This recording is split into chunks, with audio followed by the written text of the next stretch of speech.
국민의힘 윤석열 대선 후보의 장모 최모 씨의 보석 취소 여부가 또 관심을 모으고 있습니다.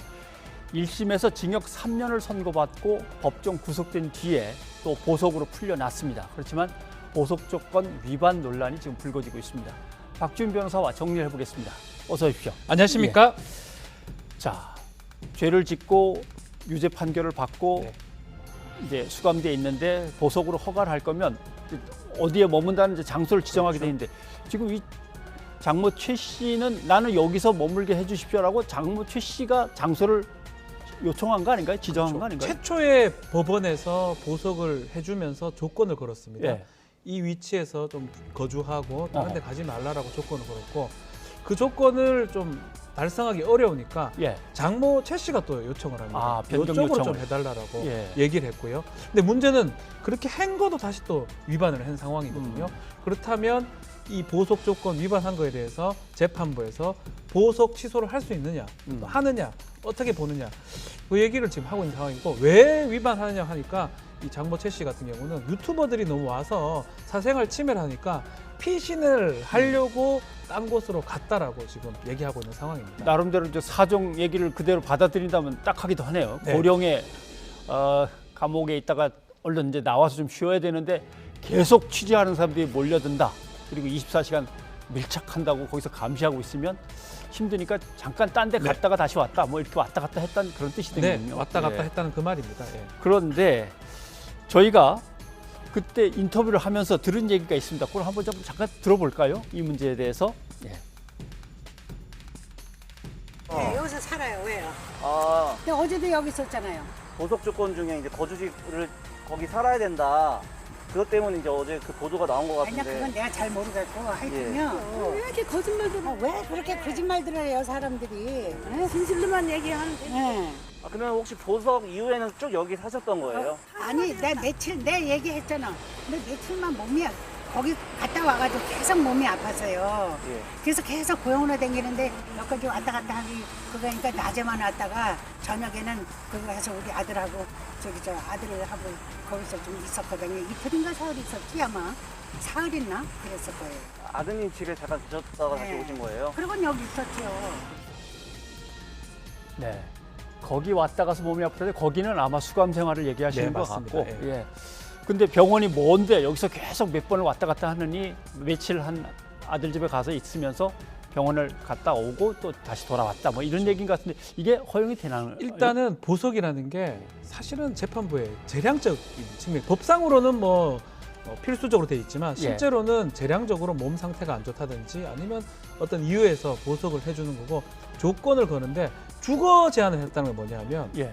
그게 기본적으로 살되 왔다 갔다 할 수가 있어요. 예. 근데 주거를 바꾸면 거주를 바꾸는 거는 그 조건을 위반하는 상황이 되는 거거든요. 지금 사실은 이 장모가 지금 얘기하고 있는 게 뭐 병원이든 어쨌든 간에 거주하는 곳을 달리 해버리면 결국은 보석 조건을 위배한 것이 될 수가 있고요.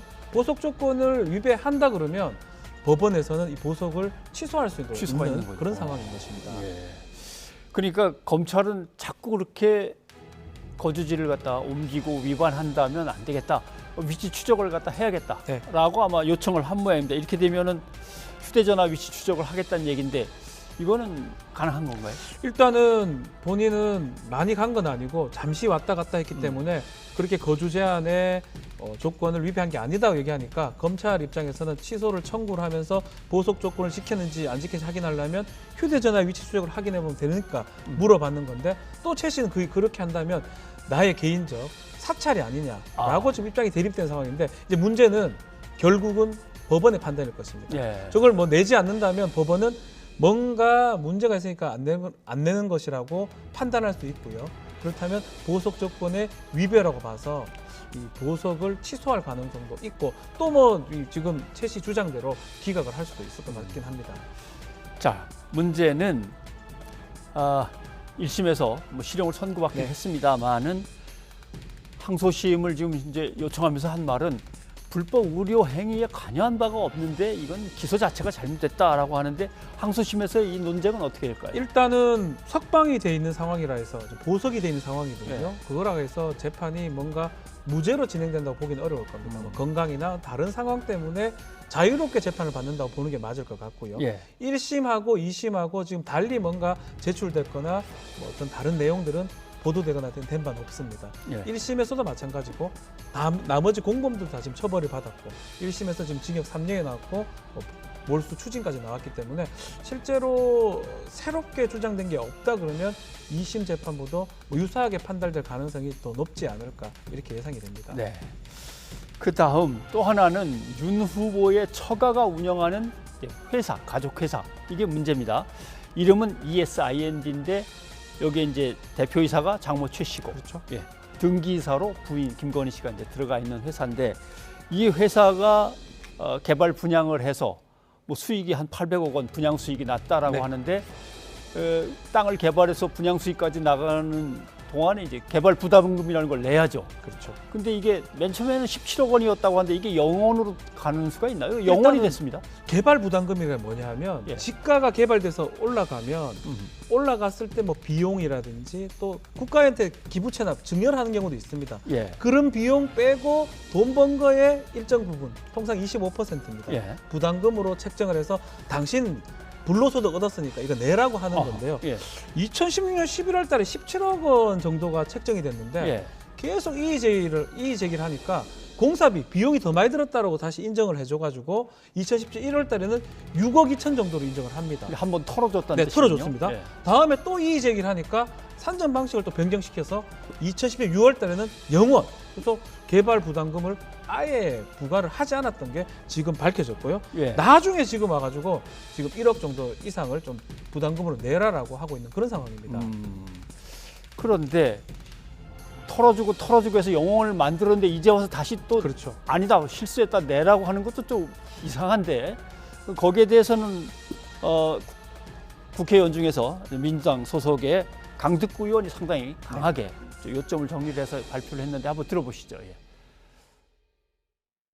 양평구는 지난 목요일 1억 8,700여만 원 개발 부담금을 뒤늦게 최종 부과일이었던 2017년 6월로부터 4년 반이 지나서 부과하겠다고 통지한 것으로 드러났습니다. 이런 들어본 바 없는 특혜 행정, 눈치 보기 행정의 배경에 어떤 힘이 존재하는 것입니까? 예, 어떤 힘이 존재하는 것입니까? 어떤 힘은 잠시 뒤로 좀 얘기를 밀어놓고 네. 양평군이 이렇게 한 이유는 뭐라고 설명이 되는 겁니까? 특혜 아니냐. 2017년 6월 달에 0원인데 한참 지난 4년이 지나서 다시 1억 8천 정도를 부과하는 것. 뭔가 문제가 아니냐라고 하니까 실수를 했다는 거예요. 실수. 2017년 6월 달에 책정을 잘못했다는 겁니다.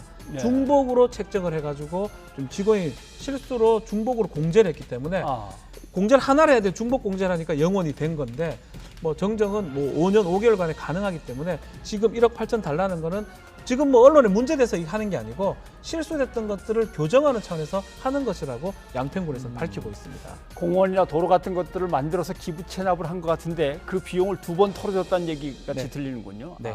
예.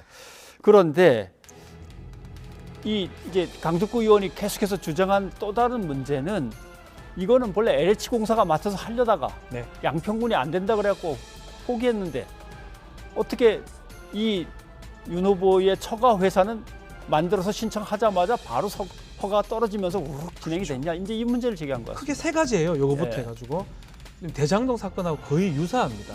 원래 공공개발을 하던 것을 민간개발로 바꾸면서 이 일가는 800억 이상의 이익을 받는다. 이 상황에서 뭔가 양평군에서 뭔가 특혜를 준 게 아니냐. 예. 첫 번째로 강두구 의원이 지적하는 부분이고요. 준공이 시간이 지났는데도 나중에 소급해서 허가를 해주는 것도 드러납니다. 이것도 특혜 아니냐가 두 번째고요. 예. 세 번째는 지금 오늘 얘기하는 건데 지금 개발 부담금 자체를 아예 안 내다가 나중에 좀 1억 8천 정도를 내는 거거든요. 뭔가 지금 딴 데는 지금 이 양평군의 여러 가지 지구 중에 이런 문제가 되는데 없는데 이 요 지구만 이런 문제가 일어나는 게 이상한 거 아니냐. 이거 수사 좀 해야 되는 거 아니냐라고 예. 하는 것입니다. 사업 시행 기간이 지났는데도 그것도 늘려졌다. 그렇죠. 이게 있군요, 또. 예. 그런데 따져 보면 도대체 어떤 힘이 작용한 겁니까라고 이제 강 의원이 문제 제기를 하는 것은 네. 보면은 양평 군수는 당시 양평 군수는 지금 윤석열 캠프에 그렇죠. 국회의원으로서 국민의힘 국회의원으로서 가 있고 네. 그때 양평군을 관할하던 검찰총장은 그렇죠. 바로 윤석열 후보였고 그러니까 의문을 제기하는 거예요. 그 당시 2016년 예. 뭐 그 당시에 여주지청이 양평까지 관할합니다. 예. 그리고 양평 군수가 지금 김성기 의원입니다. 그럼 뭔가 짬짬이, 뭔가 특혜가 있는 게 아니냐 의혹 제기를 하고 있고요. 그래서 그 부분을 좀 조사를 해야 되고 그 부분을 밝혀야 된다라고 네. 하는 상황입니다. 그때 과연 처가 회사가 맞냐라고 하면 결혼은 사업 허가가 나기 조금 전에 결혼을 이미 맞습니다. 이제 한 상태가 돼 있었으니까 이제 그 의견인데, 그 지적하는 건데 윤 후보 측은 절차상의 문제가 이제 없었다는 입장이고 여기에 대해 불복하겠다는 얘기였습니다. 그렇죠. 지금 일단은 본인들이 한 게 아니고요. 용역업체를 맡겨서 부담금하고 책정을 한 거기 때문에 예. 또 그 당시에는 기부 체납을 많이 했기 때문에 부담하지 않아도 된다고 설명을 들었고 실제로 이 관련해서 뭐 돈을 주거나 특혜 사실이 없다. 만약에 지금 이 상황도 여당이 좀 압력을 가해서 만들어진 거라면 네. 요 지금 1억 8천 부과하는 것도 다툴 예정이다라고 지금 얘기하고 있습니다. 일단은 뭐 경찰 수사를 진행해 봐야 네.